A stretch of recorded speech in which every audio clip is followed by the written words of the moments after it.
DJ, you go crazy. DJ UTV, let them know who we got in the building. We got Bandman Kevo. You did? Bandman Kevo, what you on, gang? Shit, man, you know, in the rack, just vibing. You know, same old. Lily.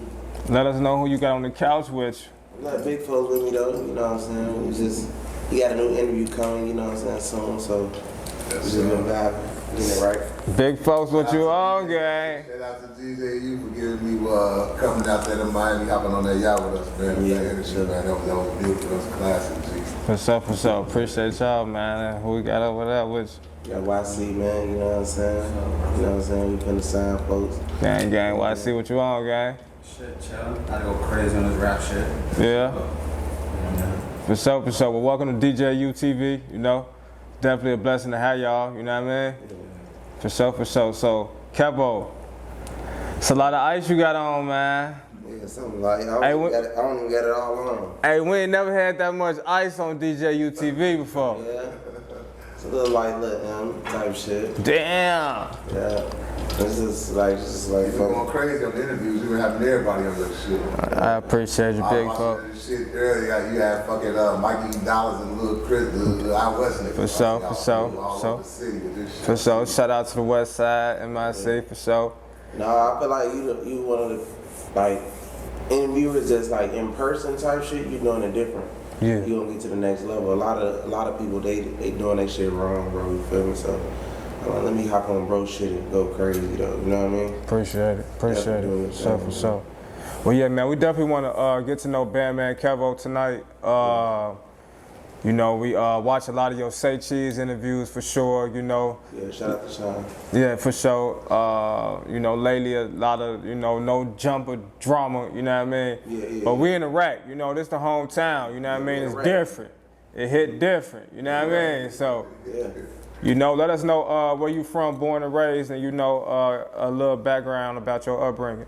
Shit, basically, I'm from 22nd in Cali, you know what I mean? I call it Lawndale Gardens, you know what I mean? But it's a lot of people call it different types of projects or whatever, but they right across the street from the county jail.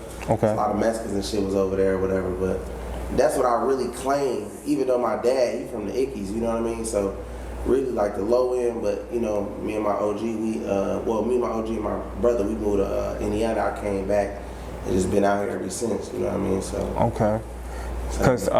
Cause I think in the interview with Miko, he said you was from Fort Wayne, Indiana.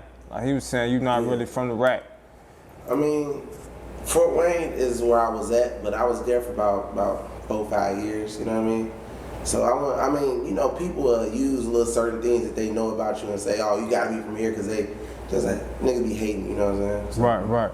Now those 4 or 5 years in Indiana, were those your high school years or what? Which 5 I years? actually dropped out of high school in 9th grade, so I tried to go to high school, 9th grade, dropped out 10th type of shit, so, you know what I mean? It was really, I didn't even really get through high school, to be honest. Really? That's why I was like, kind of like shocking. The niggas be like, man, you smart as hell type shit. Did you go to college?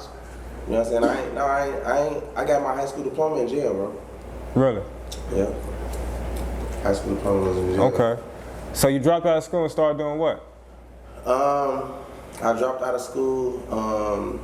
So when I dropped out of school, shit, I was really just working and finessing, basically. You know what I mean? Like trying to come up on little ways, learn a little shit. You know what I'm saying?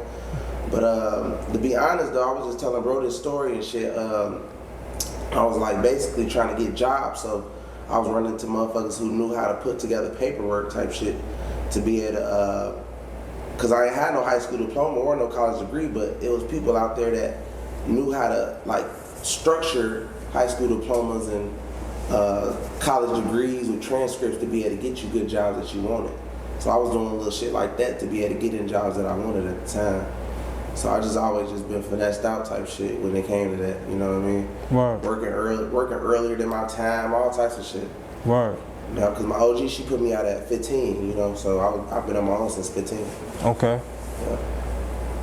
So who introduced you to the scammer life? Shit, one of these guys that's from up here, I got in tune with him and shit, and we just took off. But my goal be always to be the best at doing the shit, you know what I'm saying? So when I seen their strategy, I was just like, man, let me figure out how I can do it better, but not like on no competition shit, but on some people get comfortable, but I just want to be like overly lit with the shit. You know what I'm saying? Like niggas would be cool with 5,000, 10,000 a day. Right. I wanted 50,000 a day type shit. So I was on some, you know, at the time when niggas started doing cars, they was doing like they was mean people in college at the time.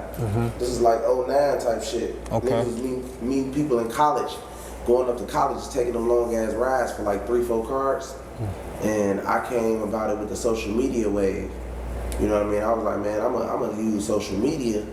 You know what I'm saying? So really all the shit that you be seeing on social media with the little scam and shit, I was one of the ones that's kind of started it, to be honest. Inboxing people. Talking about you need 5,000. Yeah, you trying to make 500 or 5,000, or I can turn your green dot cards. I can turn it into $10,000 if you send me $1,000 and all that shit. That was us doing that shit, bro. Okay. You know what I mean? So that's old. That's like 2009, 2008 shit. So when people was catching on, it was just kind of funny, but they were still running it up because, you know, there's always a new dummy. There's always somebody that's turning 18, 17, 18, 17, 18, 17, 18, and they're always going to be needing money.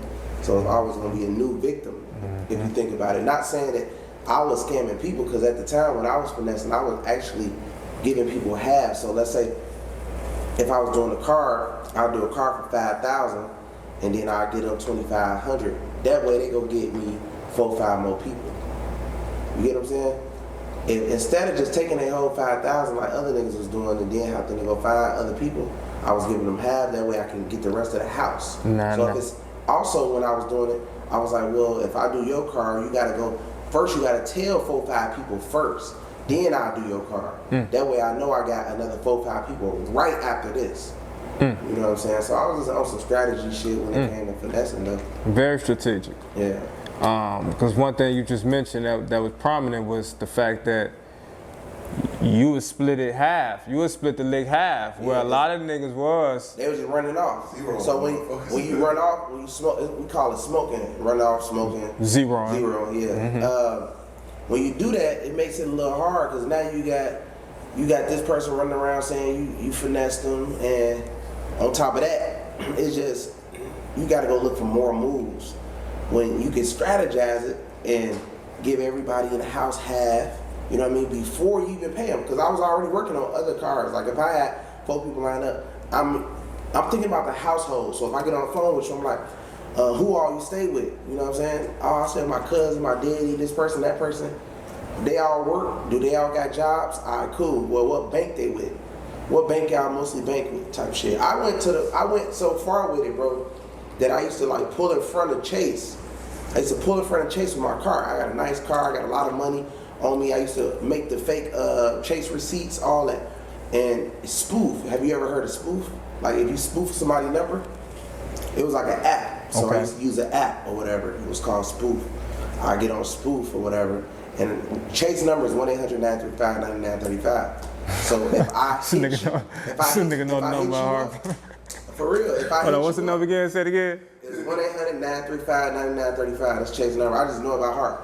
So look, basically, if I hit you up from that number, it's gonna pop up that Chase is calling you. So if I just met you with my Chase uniform on, because bro, I pulled up with my car, met bro, because he see my jewelry, he see I got money or whatever. I'm like, man, how much you want for your Chase uniform?